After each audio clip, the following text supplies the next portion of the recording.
But I mean, of course, when you shop abroad, credit cards are, I would say, a good way, because if there is a fraud or something, you get noticed very quickly.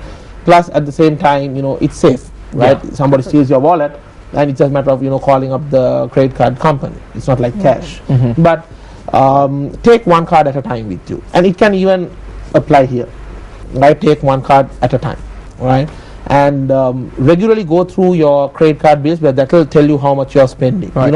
In your mind, you spend 1,000, okay, and another 2,000, right? Another 1,000. By the time you have forgotten that 2,000 you spend, and the tendency is that we always remember our usage based on the last few transactions, where a lot of fews actually make a huge amount. But at the same time, I would say, do not spend from your credit card if you can't pay it back by the end of the month. Right? That's very important, because they have a credit time period. Beyond that, interest gets added up, right? And information can end up at the authorities, right? And then you become like a bad credit person, and that sort of fires back later, because if you go to take a loan for your business, right, you don't have a good record, right? So with regard to credit cards, like I say, the next time you see a lot of credit cards on your wallet, that's not your money. Right. It's not your money. Tell that yourself. I gotta keep that in mind. That's not my money. With that, we'll go into a quick commercial break, and we'll be right back with more Good Morning Sri Lanka. Make sure you visit our Facebook page on www.facebook.com/Good Morning Sri Lanka. Click the like button and stand a chance to win MTV merchandise. We'll be right back. And you're back with us after the commercial break now. Before we took the break, we were speaking about debt and how you get into debt, how you can get out of debt. But let's talk about the other end of the spectrum, which is savings. Something more positive. Something more positive, of course. But at the same time, something that is very hard for people to do on a day-to-day basis because of all the bills that come in, the expenses they have. Maybe they're living beyond their means and they're in debt, they can't save. So how important are savings on a day-to-day basis? Yeah. I mean, like I said earlier, Amaya, that's probably what people find it difficult to do. People find it very easy to get into debt because we are very good at finding reasons to spend, but we are not that great when it comes to finding reasons to save. Well, fortunately, the banks now have a wonderful solution, right, where we call it contractual savings. You enter into an agreement with the bank saying, every month I will save this amount. Sometimes it begins with a small amount like, 8,000, 5,000 a month, and then, every month you need to put that. If not, you get the reminders and stuff, and people don't like those, so you make sure you put that amount somehow. Well, that's something, right? Because if you decide, I don't want those banking products, I'm just going to save it on my own. I'm going to take my money, put it on my small box or till and keep. It'll disappear, right? But it's there for you. It's there for you. And savings, even in the form of a simple bank balance, right? It's just a matter of taking from the ATM card, right? That's right, yeah. So you put a contractual saving, it's safe, it's there, and then you begin to adjust your spendings according to that. It's always a wise thing, to adjust your savings according to your income, according to your savings, right? If you give savings priority over expenses, I mean, sometimes this can be easily said than done, especially in terms of a family with children. But if you can save something, right, that's going to be valuable, because otherwise eventually you're going to end up saving nothing, right? So I would always advise, go for a contractual saving where the bank tells you, put this amount of money every month, and by this much of time period, this many years, you'll have this much, we'll add up the rest and we'll give you this particular total package. And sometimes those are packaged with insurance coverages as well, so that's important, right? But of course you have to make sure you go with a stable financial institution, right? Of course. And if people are vigilant about that, if they are smart about where they put their money, right, I think savings will work for them. But it all begins with the positive motivation. You need to be motivated to do that. You need to push yourself, right? Even a contractual saving, you might be able to tell the bank and move out of it, right? So earlier I think Jason was asking about overcoming the debt factor, right? And then now we are talking about how to do the savings, but it all begins with that discipline, right? The I can attitude. I can save, I can come out of debt, I will do this, right? But savings, you need to definitely consider it in the top of your agenda and not in the last, right? And I would advise contractual savings are a way forward rather than keeping the money with you, because I come back to the same thing again. that we are very good at finding reasons to spend, right? We have reasons to spend also. With globalization, we can buy things abroad. We can come up. We can purchase things online and get it here. But so without we knowing, the money we had in the jar is just gone, right? But if it's a case of a contractual savings, something has gone, and you might be cursing at that time. This is a mess. I have to put this, otherwise these letters keep coming home, right? But at the end, you're going to be thankful about it. Right. So what you're saying is, in another way, is that even if you're not in the contractual basis with the bank, and you just put, for example, 1,000 rupees, that would actually help you think, okay, you know what? It makes you feel better, and you would keep doing it. Every rupee, every cent counts. Right. Everything you save is going to be a blessing into the future. Because especially if you face a sudden economically down time period, personally, right? Savings are your only friend, right? The expenditures will just go away, right? And that's what matters. Like we say, a friend in need is a friend indeed, and the only friend that's going to be there with you in the terms of a need of a financial crisis situation is going to be your savings. Right. Now, since you brought up debt as well, also about what you think about, like, what I want to ask you is, a lot of financial folk, a lot of people that are in this, financial analysts, financial advisors, they would always say it always begins with you. If you think you would do this, it's going to happen. If you think of debt, it's going to come back to you. If you think about more money is going to come back to you. Would you believe in that? I would. Because like I said, it's not about the financial planning tool or the software or the education you get about financial management. It's all about you, right? I mean, you look at Michael Jackson, right? With all due respect, right? It's a top guy, right?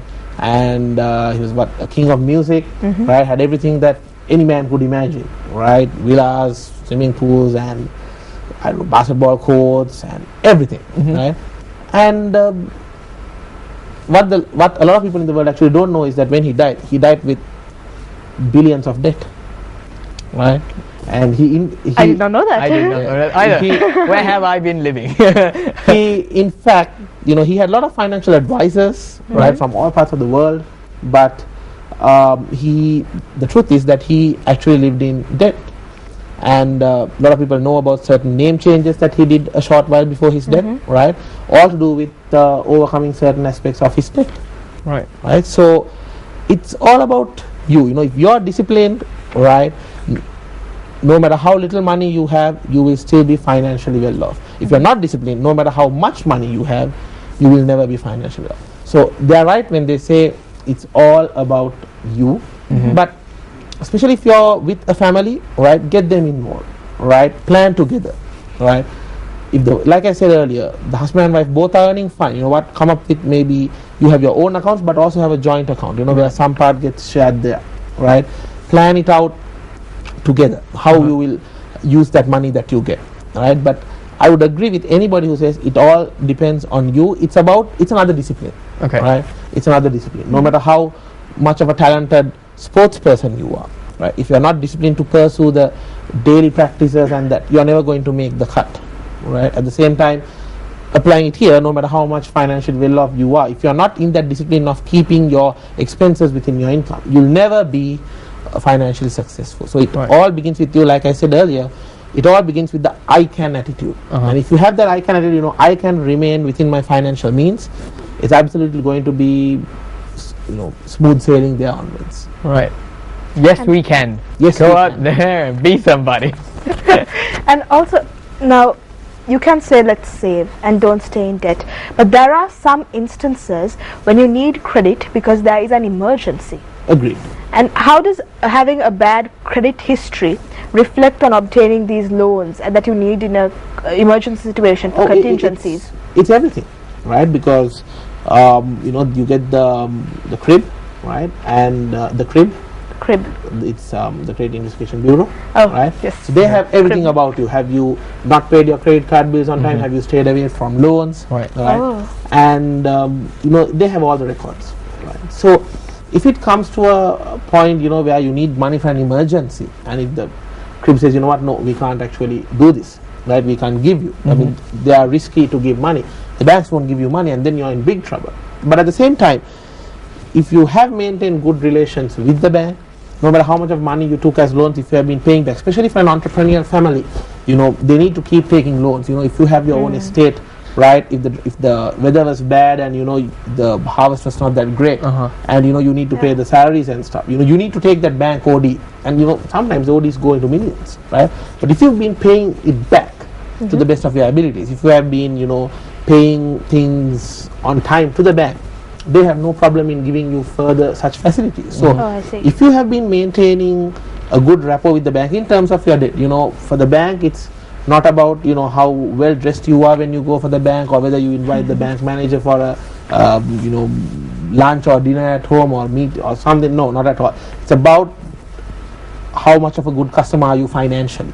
Right. Do you save more than that what you take as debt, and whatever debt you take, do you pay it back, right? So if you maintain that good rapport with the bank, no sooner you go for the emergency request of funds, they will have no problem in granting you any such facility, right? So sometimes, you know, as a part of our savings, we keep it for contingencies, right?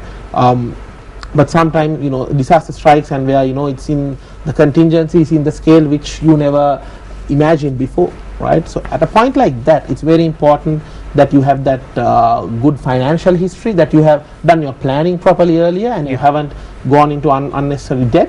So that makes sure that the bank is ready to support you as well. And also, when you talk about areas where cost cutting can be done in a more productive way, as opposed to areas like utilities. Utilities you have to pay. But let's take something like entertainment costs. And we in Sri Lanka now, we just ended a 30-year civil war a few years back, and the cities come to life, the countries come to life, they're going out more, they're spending more. Agreed. But there is a limit to what you can spend on entertainment, isn't there? And what do you feel about this area for cost cutting? Well, I would say the first step towards cost cutting, Amaya, begins with smart spending, right? That's the first step, right? Because like I said, we are good at spending, we are bad at saving. So let's spend smart, right?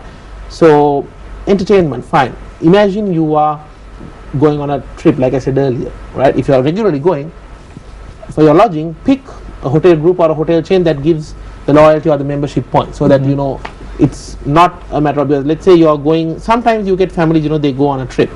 This vacation they go to one place, the next vacation they go to another place, let's say to see a waterfall or something, right? And then you get one hotel near the waterfall and another one about 3-4 minutes away from the waterfall, right? the other place that you get away from the waterfall, that actually belongs to the earlier one to which you went, right? It belongs to the same chain of hotels where you spent your earlier vacation. So they are willing to give you the membership cards, the offers, so that, you know, it will be a lesser cost. But sometimes you think, no, you know what, that's a little bit far away, I want a direct view of the waterfall, right? So for that direct view of the waterfall, which may not last for that long in your mind, you actually end up spending about 10,000-20,000 more, right? So spend smart, that's the first thing.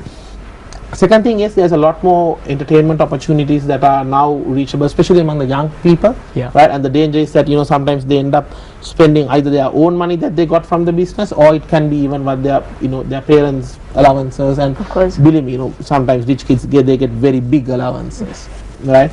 But the thing is that when that happens, right, if even at that point of time, in terms of entertainment, when they keep on spending more, right, they spend beyond their means, they're naturally going to fall into debt and a lot of other trouble, right? So maybe it's up to the parents also. The parents too should kind of advise them, right? Be careful, like I said, within the financial allowances and the allocations. And at the same time, even in terms of entertainment spending, be smart.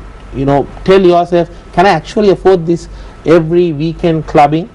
Or can I actually afford this every weekend or every other day 5-star dinner, right? So even when you plan your personal finances, your personal entertainment budget should be carefully planned, and bring it down to the same route where you check, okay, is it affordable for me, right? Because otherwise you end up drawing on your savings, you end up drawing on